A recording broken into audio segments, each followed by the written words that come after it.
sure to watch a fascinating edition of 60 Minutes, the popular television news magazine that features Mike Wallace, Morley Safer, Dan Rather, and Harry Reasoner this evening on CBS. We'll go to any length to please you. Introducing Change, the adjustable chain that never stops changing. This unique necklace adjusts easily to any length you want, from 30 inches to 15, or anywhere in between, on the job or on the town.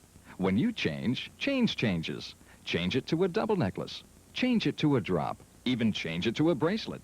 Your favorite charm will enjoy the change too. Did you ever see a necklace like this before? Stop searching for the right length to try on. With Change, all you need is one. Why fuss with hooks that are hard to get at, or lose your favorite jewelry because of clasps that come undone? Change has no hooks or clasps. It goes on this easily, and it won't slip off your neck. Going on vacation? Change goes with all your outfits. Change is a beautifully designed fine cobra necklace, electroplated in genuine 14-karat gold. And it's yours for the unbelievably low price of only $19.99. Isn't it time you had a change? Change is sweeping the country. It's the biggest jewelry fashion breakthrough in years. To order, call toll-free 1-800-228-2070 or send $19.99 to Gold Change, 43 Court Street, room 400, Buffalo, New York. If you're not absolutely delighted, we'll refund every penny. Change is a one necklace every woman needs. Order now. Canadian residents add $7. Emergency, weekdays at 4:30.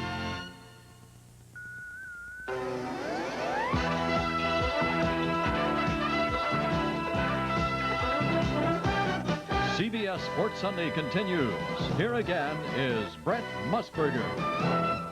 Welcome back to the news desk in New York. Donna Capone now with a 3-stroke lead at the women's golf tournament up in Massachusetts. Jan Stevenson and Joanne Carner are chasing her. They are through 11 holes. But the big story at that tournament, we have had a couple of disqualifications. Earlier, Kathy Young, who shared the second-round lead. She had apparently moved a bush branch to get a better shot at the green yesterday. But at the end of the round, Miss Young failed to assess herself the 2-stroke penalty. She apparently did not realize there is that penalty for moving a branch, and after meeting with officials, she was disqualified. Also, Kathy Whitworth has been disqualified. She turned in a 5 on the 9th hole, put down a 4 inadvertently on her scorecard, and she has been dropped from the tournament. Now, still ahead of us here on CBS Sports Sunday, we have live coverage of the Talladega 500 from Alabama, and you're going to be hearing from Bobby Unser on that lingering controversy at the Indianapolis 500, and we're going to be taking you out to the Windy City, Chi-Town, where you're going to hear from that Bear star of all stars, Sweetness himself, running back Walter Payton. Now, in an exclusive poll taken this morning by CBS Sports Sunday, it appears that both major leagues will adopt the split-season format when baseball resumes a week from Monday. The two choices were these: simply leave the standings as they were when the strike began, restart the season a week from Monday, and continue with the unbalanced schedule. But the idea being pushed here by Commissioner Bowie Kuhn yesterday was simply to declare the Yankees, the Oakland A's, the Philadelphia Phillies, and the Los Angeles Dodgers the winners of their respective divisions of the first half and start fresh with a brand new season a week from Monday. So, in the telephone poll conducted by CBS Sports Sunday, here are the tabulations. Let us now start in the American League. The New York Yankees in the Eastern Division are the leader there. They voted yes. Now, the only no that we had turned in was by the Baltimore Orioles. We had two teams undecided. But over in the Western Division, it was a complete landslide. The only no being registered by the White Sox. They apparently feel that the A's feasted on an early schedule. They could run the A's down in the second half of the season and capture the American League West.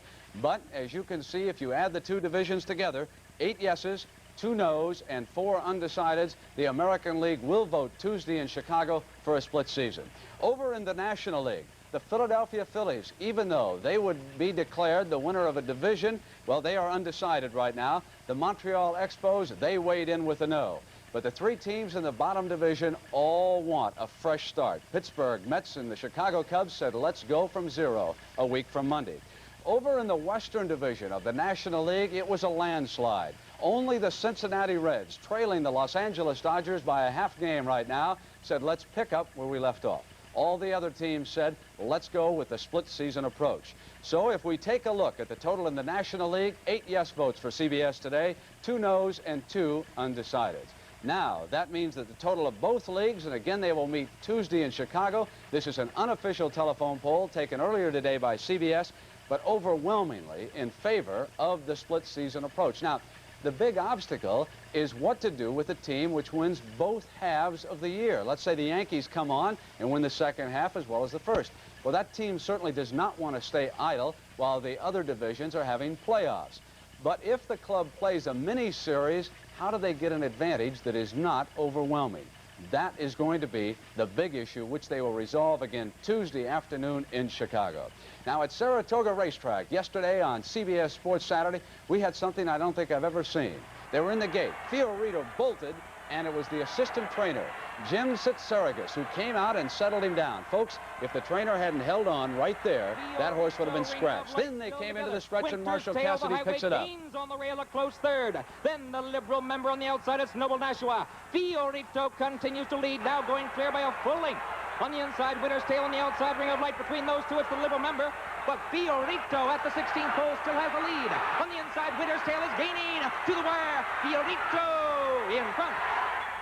So after that incident at the starting gate, Fiorito comes on and wins the race. Coming up now here on CBS Sports Sunday, the Talladega 500.